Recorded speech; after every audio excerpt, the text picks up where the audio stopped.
All right, coming to you live from Central Park, New York. Well, you're Sean in Martin. you're in. Is it raining there in LA yet? Not yet. We're getting ready apparently for some what do they call it? River water, rain river, The river. something. Yeah, I can't remember what is it. It's something that is going to bring a lot of water Yes. if you are right under that river. And the last time you were in Venice, so you had the canal, and I'm assuming it's going to be kind of like a canal, but goes on top of your head, and if you got no good luck, you're going to be No, right under that. right So underneath I it. hope, I'm crossing my finger that I'm not in the path of Right. that. But right now it's sunny, and I see it's Yeah. sunny there, sunny, It's sun setting. so evidently I haven't been here, but evidently it's been 11 days straight of no sun, and In today New it's sunny. York. Yeah. Today it's sunny. Well, welcome So back. so I'm taking advantage of the sun. As you can tell from my gloves, it's Yeah, freezing here. it's freezing. Not Yeah, quite well, freezing, as but you can cold tell enough. from my short sleeves, it's not freezing here. So sorry. Yeah, it's all good. Yeah, Very so I good. went through the park, Central Park, just cruising along. Lots of music today. Well, always music in the park, which is I cool. know you sent me a drummer, the I video of the know. drummer. You I just think did. it's rare. Sometimes there are bands with a drummer. Sometimes there are bands without a drummer. It's rare to find just a drummer. So he was playing today, and yeah, really good, really good. So I enjoy listening to people playing in the park and supporting them, and so yeah, that was fun. And had a nice double espresso to keep the insides warm, and to boost my energy for the walk around the park.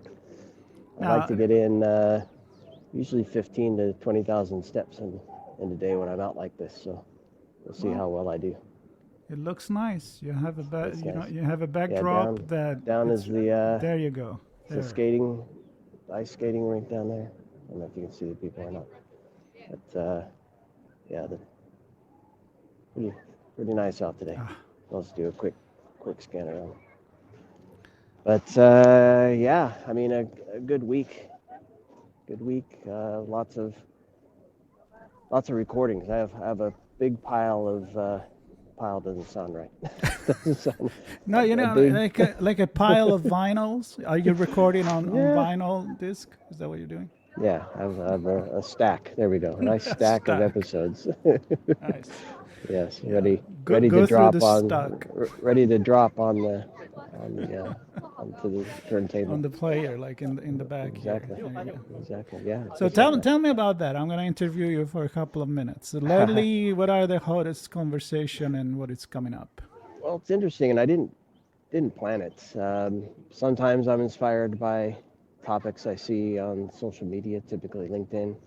Other times it's uh, I haven't talked to somebody in a while, and I reach out and say, hey, let's talk about something. So I've had a few of the latter that are up in the queue for this next week or two, and they were interestingly enough connected. So cyber insurance and risk management and paying ransom and policies around whether are we in a point or at a point where we can actually ban paying ransoms? Do we have the technology and the processes, and then interesting during the conversation, do we have the mindset to actually That's a not big question. not pay, or do we just say screw it, we're going to pay anyway, because that's just how we've kind of evolved over time. So some really interesting conversations there, and I'm trying to remember who. Yeah, Let Sean me ask Sima. you Oh yeah, something, because I mean, I have cybersecurity conversation with you, especially when there's business and the social engineering, the human part. But lately I've focused on one thing, you focus on another. But when it comes to cybersecurity, I feel like there is still conversation that they try to silos those conversation in a Mm. specific aspect of security. And I feel, because I look at society in general and everything affect the other, I feel like cybersecurity is the same thing. How can you just talk about one thing without taking into consideration many other million variables?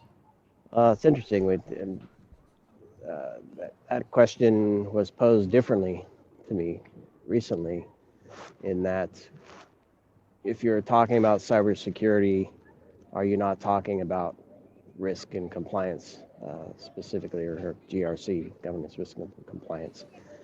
And it made me scratch my head. It's like, well, just because I'm the chief security or chief information security officer doesn't mean that I don't think about governance risk and compliance and can't speak to governance risk and compliance, nor the other way around. Now, certainly larger organizations, they may have the role Right.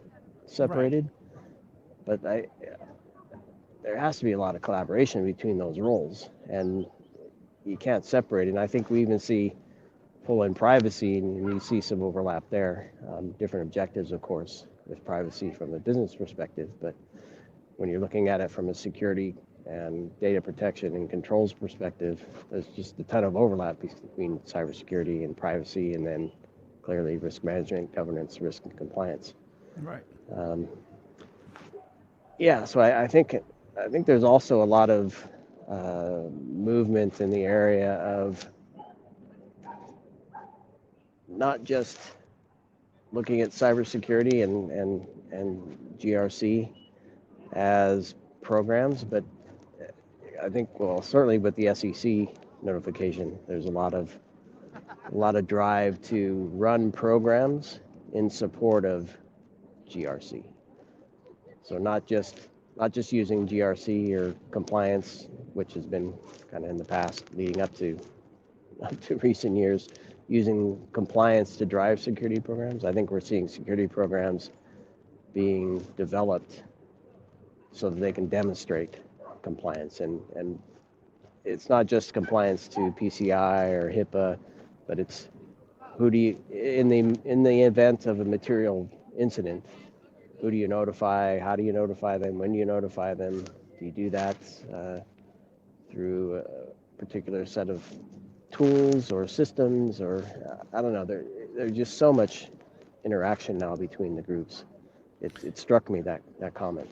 And it doesn't it make you think, at least me, all the things you said make me think like it's again more of a preventive kind of thinking cybersecurity than reactive, right? Like Yeah. if you want to prevent, you need to look at all these angles and don't wait for something that happened and then, oh yeah, that doesn't regard me, it regard this other group. So if you work all together, you may have more success in preventing Yeah. or limiting the effect of Yeah. a cyber attack. Yeah. But Absolutely. we don't think like that as human, you know that. I know. Until you hit the I head know. in the wall, it's just like That's right. We have to feel a little pain before we take action. So the one more thing that I want to talk about. So some of the stuff you've been working on is I also had a chance to speak with the new executive director of the AI ISAC, so the Information Sharing Association, and yeah, it's interesting what they're doing, because most of the, and I'll be publishing this conversation in the next couple of weeks. Most of the ISACs are sector or industry specific. Financial services ISAC, the healthcare ISAC, automotive ISAC, go down the list. They're all very sector or industry oriented. The AI ISAC is twofold. One, it's all about information sharing around AI, but also supporting all the other ISACs with injecting AI ISAC stuff into their program. So it's a pretty lofty, adventure, or lofty goal, I should say, maybe, that that group has. And Sidney Burrell was the gentleman I got to speak to there. And I hope to have another conversation with him, because we barely scratched the surface on all the things we're doing. But I'm hoping to speak with the FS ISAC team here in the next few weeks as well, to get their perspective on changes in what they're working on related to AI and other things. Fraud is another, ransomware is another topic that I had a conversation on. So I want to hear about what's going on there. It's great to have kids running around. Yeah, ask them about That's cybersecurity. right. What do you think about cybersecurity? Well, some of them they may know way more than what we Probably. think they do. Probably. I don't know. Yeah. So I wanted to. I know you've done some really amazing conversations. I was fortunate to be on one of the chats with you. But tell me a little bit about some of the things you've been working on. Yeah, quickly. Yeah, you were on it. It was many of the latest were related to CS, and the one in between I actually talk about the stuck. See, I can use the word stuck myself. The tech stuck, There you and go. in the law environment, so in the legal environment. And I talked Yep. to Colin Levi, who wrote a book about how they're using in the legal department and lawyers practice technology. And the funny part is that he wrote it a little ahead of the time that AI, generative AI, become mainstream. So like a year ago. And so I asked him. I said, would you write something different if you had to rewrite it today? And he was like, well, I'll probably cover the same basic, but definitely, I'll have to add a chapter or two about generative AI and how not to use it. And it's quite regulated. It's kind of like when you talk at the medical industry. But to go back on the CS, it's been 11 conversation with really bright people. You've been on some of those. And Not as one of the bright people, of course. no, you were one of them. I mean, I feel like such an imposter when I talk to these people, but I guess at least I can carry the conversation, so I ask questions. But the one that you were on, and it was fantastic, was the grand finale. Was with the Undersecretary of Science and Technology for the Department of Homeland Security, Dr. Dmitry Kuznetsov. I even learned how to say that name. That's and right. He was really cool. 45 minutes of incredible conversation about a panel that he had on at CES about the fifth revolution, which you were making fun of being one new album from the Beatles. That's right. Number nine. And he was actually very, very cool about that. I mean, really cool. great guy. I love that conversation. Yeah. So I want to invite everybody to listen to that, and there will be many more about AI. A lot of the people that we had on for CS, they're gonna come back because we did like a 20 minutes portion. Well, with Dr. Kuznetsov was a bigger one, longer one, but I left so much uncovered that I want to bring them back. It's hard to cover everything in 20 minutes. No, it's hard to cover in an hour. But still, 20 minutes is enough to get people to think. Yeah. I certainly thought very differently about stuff after that. Yeah, that's another thing that I really enjoy, and I think you do too, is to have a guest coming back. Yeah. And to kind of like taking this conversation where we left it. There's something familiar as a host to have a person you already talked with before and say, okay, did even our conversation the first time make you change your mind or look at things in a different way? And now we want to go deeper in that. Because I always leave it like, I wish we had more time. I know. Well, I always ask them one more question. Yeah, well. You love that. Here's the thing. Since when we don't do as many of my show together, I actually finish at 30 minutes, 35. Yeah, and then I see yours. They're still like in the 45, 50. Somehow I can't figure that out.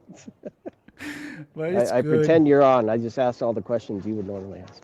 Right, with the stick That's right. to finish. But everybody has his own style, and I get it. Your kind of conversation, your audience is an audience that is most of the time already at the C-level. It's a practitioner, so if they're interested in a conversation, they want you to go deeper. Mine may be a little bit more educating people that are interested in a topic, but maybe they're not. It's more of a one-on-one sometimes kind of conversation and make men think. So either or, it works. And I can't wait for other conversation we're going to have together now that we start to setting up for RSA conference. Yep. And not InfoSec to Europe. hammer people again about that, but we are excited, so people Yeah. should be as well. Yeah. Yeah. I'm excited for sure. Yep. And yeah, already have some ideas in mind for what we're going to do in the broadcast alley. Well, I've seen my friend. I'm not going to spill the beans just yet. I've seen my friend at RSA conference. Now they're confirming some of the talk. I know that some of our friends are going to give talks there this year. They've been accepted, so congratulations to them. I'm not going to mention them here, but I will in the future. And again, they're going to talk a lot about the human element. So I told them already, our friends there at RSA, I feel like right in my environment. So Exactly. I will get a good use of the broadcast alley. I don't know yet who I'm going to have on the panel, but I'm sure there's going to be somebody from university researcher and people that look at the human aspect of things. So Exactly. I'm excited, man. I'm excited. I will tease that we'll chat with some of the villages. Yep. As part of our chats on the road. So for sure, Aviation Village, and we're chatting with the AppSec Village team. We love them, and of course, having built apps for most of my career, AppSec is a big area that I'm interested in. So. Well, me having taken many flights in my life, I'm interested in the aerospace.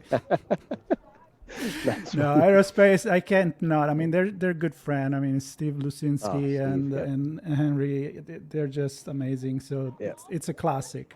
Henry's amazing. It's a classic for us to have a conversation with them.